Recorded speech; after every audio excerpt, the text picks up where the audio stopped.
Hai teman-teman, bertemu lagi di Indie Scoliosis Live. Finally, akhirnya hari ini adalah episode yang sudah aku bicarakan semenjak episode sebelumnya, yaitu episode dari Q&A atau Ask Me Anything. Jadi di video kemarin aku sempat buat sedikit pengumuman kalau teman-teman bisa kasih aku pertanyaan apa saja asalkan itu berkaitan dengan skoliosis. Dan hari ini aku akan mencoba menjawab pertanyaannya satu persatu. Oh iya, sebetulnya aku menerima cukup banyak pertanyaan, terutama di Facebook. Jadi kalau seandainya ada pertanyaan kalian yang tidak terjawab, aku mohon maaf ya, dan akan aku usahakan untuk dijawab di video Q&A yang part kedua. Kita mulai aja ya. Aku sudah copy mayoritas pertanyaan yang masuk sebelum dibuat video ini ke email aku, jadi aku tinggal baca satu persatu.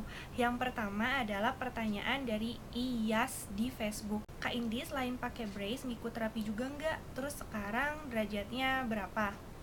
Iya, aku sempat ikut terapi juga. Aku sempat ikut fisioterapi, chiropraktik, dan yoga juga khusus untuk skoliosis. Tapi kalau sekarang aku hanya exercise di rumah saja. Dan setelah pakai brace sekarang, selama 5 tahun aku pakai Boston brace dan 2 tahun menggunakan spine core, kurvaku dari 58 derajat turun ke 40, tapi itu dengan menggunakan brace. Yang kedua, ini pertanyaannya menarik sekali dari Nadia Listiana di Facebook.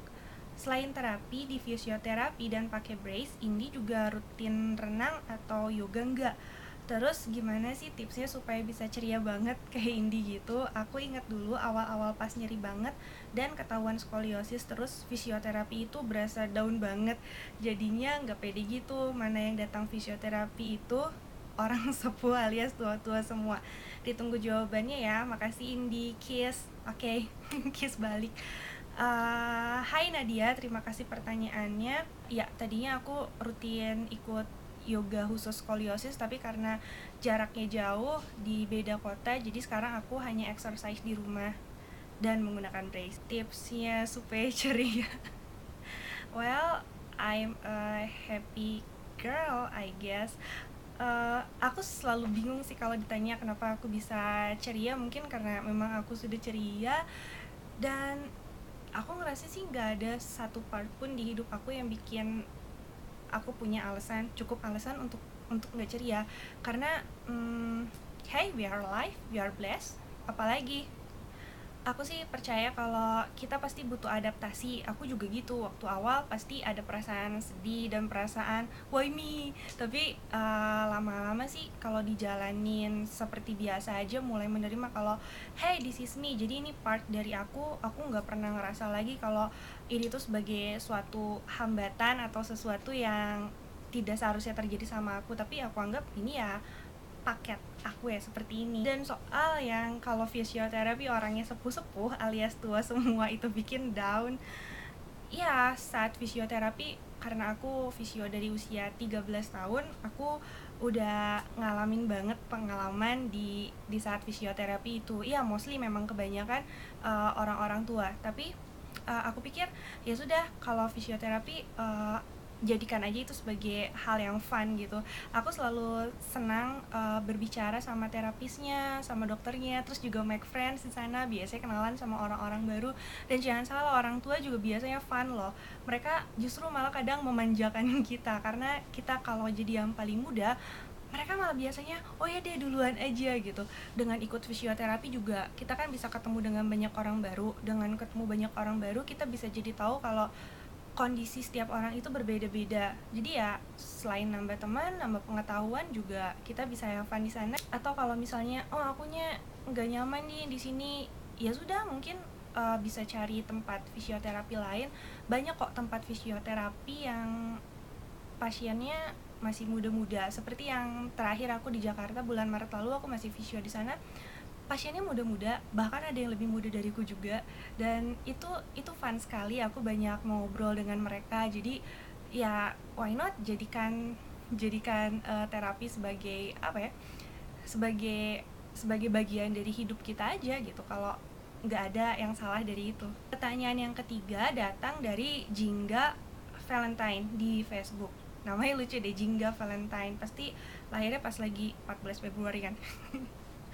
Kak Indi udah ganti brace berapa kali? Terus di antara brace itu Kak Indi udah ganti brace berapa kali? Terus di antara brace itu ada nggak yang paling Kak Indi sayangin? Hehehehe.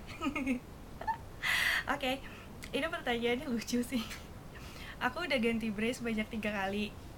Yang pertama itu Boston brace, aku pakai selama 5 tahun. Terus sempat beberapa bulan aku menggunakan back support berwarna biru yang aku rasa sih nggak terlalu membantu, tapi aku juga tetap punya tempat spesial kok buat brace yang itu. Dan yang ketiga sekarang itu Spinecore. Yang mana yang paling aku sayang?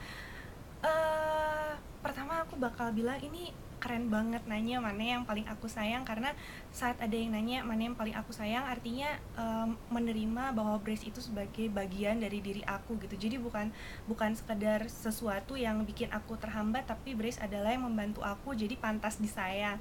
So thumbs up buat itu. Yang paling aku sayang yang pasti yang pertama. Kenapa? Karena itu yang jadi saksi aku dalam beradaptasi, dan waktu awal kurvaku lagi dari mulai kecil sampai beranjak ke besar sampai sekarang turun lagi.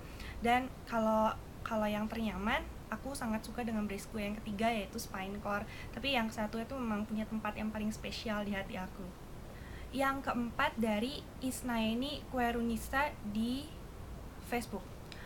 Halo Kak, salam kenal ya. Saya juga penderita skoliosis. Terus kata dokter aku harus dioperasi, tapi aku takut. Terus akhirnya aku ikutan terapi kayak dipijat gitu Kak. Udah ke beberapa tempat juga, hasilnya nggak ada perubahan. Kalau saran kakak, aku harus gimana? Tolong dijawab ya Kak, please. Hai Isnaini. Oke, jadi saat kita menjadi skolioser dan kurva kita sudah di atas 40 derajat, kita memang harus siap dengan keputusan bahwa kita harus dioperasi. Kalau menurutku sih, kalau itu yang terbaik kata dokter, kenapa enggak? Dan setahuku, operasi skoliosis ini tingkat keberhasilannya sudah hampir 100%, alias tingkat kegagalannya sudah hampir 0%. Jadi nggak ada alasan untuk ditakuti. Lagi pula kamu harus percaya kalau apa yang dokter lakukan buat kamu itu tujuannya untuk membantu kamu. Jadi nggak mungkin kalau dokter itu ada keinginan atau ada maksud untuk menyakiti kamu. Dan soal terapi kayak dipijat gitu Kak, aku nggak tahu yang dimaksud kayak dipijat itu gimana. Apa itu chiropractic? Kalau chiropractic ya itu boleh karena bagus untuk memperbaiki postur dan mengurangi nyeri. Tapi kalau sekedar dipijat-pijat, aku pikir mungkin kamu harus tanya dulu sama terapisnya apa mereka benar-benar mengerti soal skoliosis atau enggak. Karena yang aku takut skoliosisnya malah tambah memburuk. Jadi aku sempat menerima email nih dari salah satu pembacaku. Dia bilang kalau skoliosis dulu kurvanya hanya sekitar 30 derajat, tapi mamahnya ajak dia ke tukang pijat spesialis patah tulang, dan di situ dia dibebat terus diinjak-injak juga, pokoknya itu serem banget. Dan kurva dia langsung naik 10 derajat. Jadi ya make sure lah kalau terapis kamu atau tukang pijitmu tahu apa yang dia lakukan dan tahu soal kondisimu, bahwa ini bukan sekedar tulang yang bengkok, tapi ini adalah skoliosis. Pertanyaan yang kelima dari Eka Oktavia Ningrum. Kak Indi, aku punya kenalan yang adiknya skoliosis, tapi mereka nggak mampu untuk beli brace atau fisioterapi.